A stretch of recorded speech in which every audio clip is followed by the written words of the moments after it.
Olá, meus amigos, vamos então para mais um vídeo, seguindo aí a nossa reflexão dentro desse tempo quaresmal, seguindo os passos, sendo conduzidos, se assim eu posso dizer, por Santo Tomás de Aquino.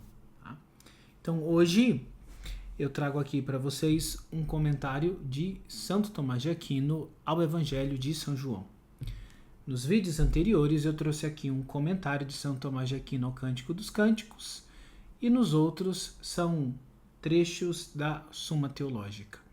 Então são temas diretamente ligados com esse tempo da Quaresma que nós estaremos refletindo aqui para nos ajudar a viver melhor esse tempo tão oportuno para a nossa conversão, o nosso florescimento e desenvolvimento espiritual. Então, o tema que nós iremos refletir hoje é sobre o grão de trigo. E aí, São Tomás cita aquela passagem: se o grão de trigo caído na terra não morrer, fica só. Está lá no Evangelho de São João, capítulo 12, versículo 24. Então, vamos para o comentário de Santo Tomás a respeito desse versículo. Nós usamos o grão do trigo de duas maneiras, para fazer o pão e para semear. Neste caso, a palavra deve ser tomada em seu segundo sentido. O grão de trigo, significando a semente, e não a matéria pela qual nós fazemos o pão. Porque dessa última forma, ele nunca cresce ao ponto de dar fruto. Quando é dito que o grão deve morrer, isso não significa que ele perde seu valor como semente, mas que ele é transformado em outro tipo de coisa. Assim diz São Paulo: o que semeias não recobra vida sem antes morrer. Então, São Tomás está desenvolvendo aqui a própria questão da semente, né? Todo mundo que é agricultor sabe muito bem que a semente, né, principalmente aqui a semente de trigo, para que ela possa frutificar, ela precisa morrer. Então, nosso Senhor Jesus Cristo é essa semente que frutificará, que frutificou, na verdade, e que continua frutificando porque morreu, né? Porque a cair na terra morreu. Só que aí ele continua, né, aprofundando o conceito da semente, o tema da semente.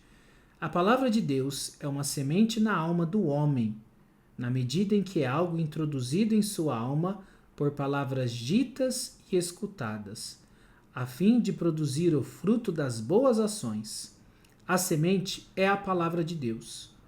Portanto, também a palavra de Deus, revestida pela carne, é uma semente plantada no mundo, uma semente da qual devem dar grandes safras, e por isso é comparada no Evangelho de São Mateus a uma semente de mostarda. Então, São Tomás está dizendo que a palavra de Deus, ela é semeada no coração do homem, e ela é semeada para que ela possa dar frutos de boas obras. E esse tempo de Quaresma é o tempo onde nós, pelo jejum, pela penitência, pela oração, pela esmola, nós queremos matar os vícios em nós, porque os vícios nos impedem de praticarmos as boas obras. E praticar as boas obras significa que a palavra de Deus está frutificando em nós. Mas, ao mesmo tempo, ele desenvolve um pouco mais essa questão da semente.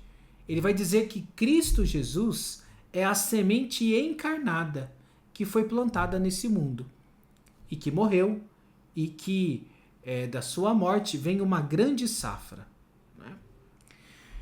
Nosso Senhor, portanto, nos diz: eu vim como semente, algo destinado a dar fruto, e assim vos digo: se o grão de trigo caído na terra não morrer, fica só. Que é o mesmo que dizer: se eu não morrer, o fruto da conversão dos gentios não se seguirá. Ele compara a si mesmo com o grão de trigo, porque ele veio para nutrir e sustentar o espírito dos homens, E nutrir e sustentar é precisamente o que o pão feito com trigo faz pelos homens. Nos Salmos está escrito: do pão que os sustentava. E em São João, o pão que eu hei de dar é a minha carne para a salvação do mundo. Então você veja que coisa riquíssima. Cristo é o grande pão que nos alimenta. Quando nós dizemos no Pai Nosso, o pão nosso de cada dia nos dai hoje, nós estamos pedindo o alimento da nossa alma, muito mais do que o alimento do nosso corpo. E esse alimento é Cristo. E esse Cristo nos alimenta pela sua palavra. E quando nós entramos em contato com a palavra de Deus, quando nós a escutamos e nós guardamos ela no nosso coração, nós estamos dando a oportunidade para que essa palavra, ela se enraize, ela frutifique em nós, ela dê os seus frutos. E esses frutos são as boas obras. E as boas obras é a própria vida do Cristo que está começando a se dar em nós. Né? É a vida do homem novo, que é Cristo. Em contraposição à vida do homem velho, que são os nossos vícios, as nossas desordens, os pecados. Né? E que nessa quaresma nós somos tão chamados a corrigi-los e a vencê-los. Né? Se morrer produz muito fruto, né? Então que ele está comentando, desculpe, a parte se morrer produz muito fruto. O que está aqui explicado é a utilidade da paixão. É como se o evangelho dissesse: a não ser que o grão caia por terra, a não ser que o grão caia por terra pelas humilhações da paixão, nenhum resultado útil se seguirá, porque o grão terá ficado só. Mas se morrer, açoitado e levado à morte pelos judeus, produz muito fruto. Então ele está dizendo, esse grão de trigo é Cristo. E a morte desse grão de trigo, porque ele precisa morrer para frutificar, se dará através da sua paixão. E aí ele vai colocar os frutos dessa paixão, tá? Primeiro, a remissão dos pecados. Foi expiado o crime e este é o fruto do perdão de seu pecado. Veja como ele está relacionando a expiação dos nossos pecados com o termo da semente, né? O fruto. E este é o fruto da paixão de Cristo, conforme é declarado por São Pedro. Cristo morreu uma vez pelos nossos pecados, o justo pelos injustos, para nos conduzir a Deus. Então, o primeiro fruto desse grão de mostarda que ao cair morre é a nossa remissão. Segundo, a conversão dos gentios a Deus. Eu vos escolhi e vos constituí para que vades e produzais fruto, e o vosso fruto permaneça. Este fruto, a paixão de Cristo, fez nascer. E quando eu for levantado da terra, atrairei todos os homens a mim. Então, por que os gentios se convertem? Porque quando esse trigo foi semeado na cruz, né, quando ele foi levantado na cruz, é quando ele morre, ele atrai todos a ele. Ele faz nascer filhos e filhas abundantes para Deus. Né? É a conversão dos gentios. É a conversão dos povos. É a cristianização da sociedade.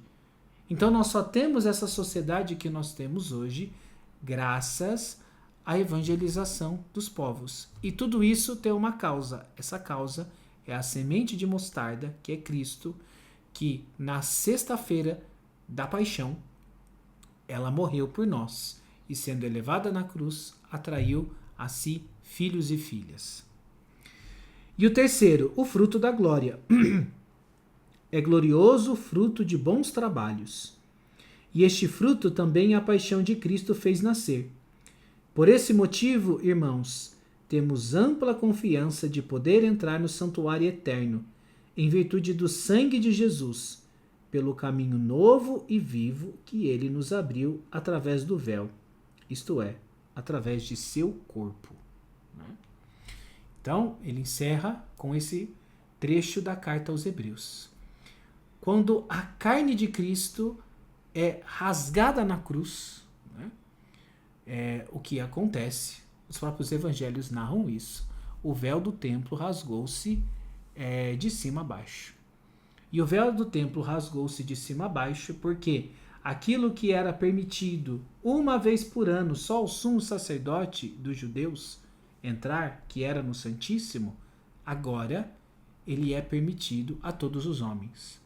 Então quer dizer que todos os homens podem entrar no Santíssimo dos judeus? Não. O Santíssimo dos judeus era só uma figura do verdadeiro tabernáculo, que é aquele que está nos céus. É o tabernáculo da Santíssima Trindade. O Santíssimo é a Trindade. E Cristo, pela sua carne, pela sua morte, ele nos dá qual fruto? O fruto de que agora nós, remidos pelo pecado, conduzindo uma vida justa, santa, casta, humilde e virtuosa, nós também somos destinados a adentrar um dia nessa glória nos céus. E já nessa vida, podemos ter um aperitivo de tudo isso na medida em que vamos crescendo e desenvolvendo na vida espiritual. Então, com isso, nós encerramos a nossa reflexão acerca do grão de mostarda. Obrigado pela atenção. Persevere nesses vídeos, que Santo Tomás de Aquino nos ajude a ter uma boa, santa e frutuosa quaresma. Um forte abraço, que Deus te abençoe.